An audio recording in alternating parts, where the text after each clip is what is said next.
we're getting a grip in this episode of the Gear Guide.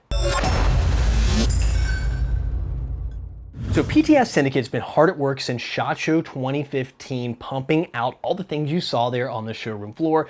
But out of everything they had to show, this is one of them that I was really excited to get my hands on, and it's called the EPG, or Enhanced Polymer Grip.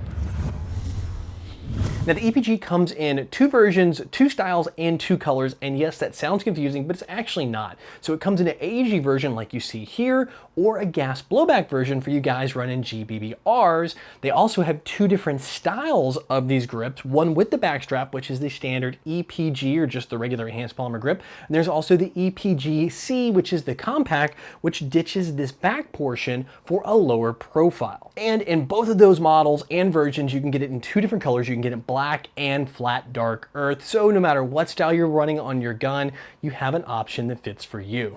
Externally, the grip itself is comfortable. It's actually rather vertical for an AEG grip. I like the way they did that. And it's also really trim. It mates right up with the side of the lower receiver. There's no extra girth or anything like that all the way down. And it feels pretty close, for an AEG at least, to a real AR grip, which is a nice touch. The external is also well thought out. They actually have a light texturing on the back where your palm goes, down the sides, just really aggressive square gripping, but not so bitey where it rubs into your hands, but it gives you enough traction under sweaty and hot conditions to hold onto your gun so your fingers don't slip off during firing.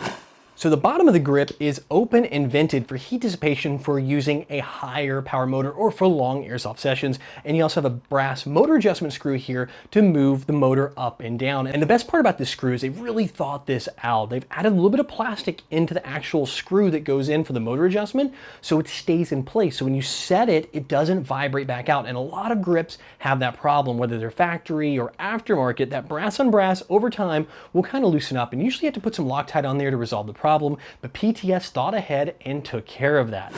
Now PTS did go with Allen screws here on the bottom, which I know they've always done, but for me personally, I'd like to have seen some Phillips heads here or flat heads, so I'm able to adjust it. If I need to get on my motor and work on, let's say, a motor connector came off on the field quickly, it'd be a lot easier than having to mess with an Allen key. But again, it's not a deal breaker because these things hold it in nice and tight.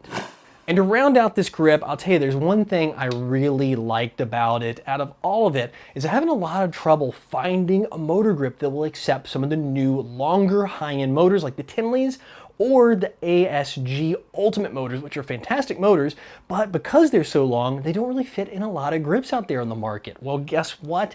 This PTS one does, and that was the ultimate deal sealer for me to put this on the top of my list for favorite grips of 2015 so far.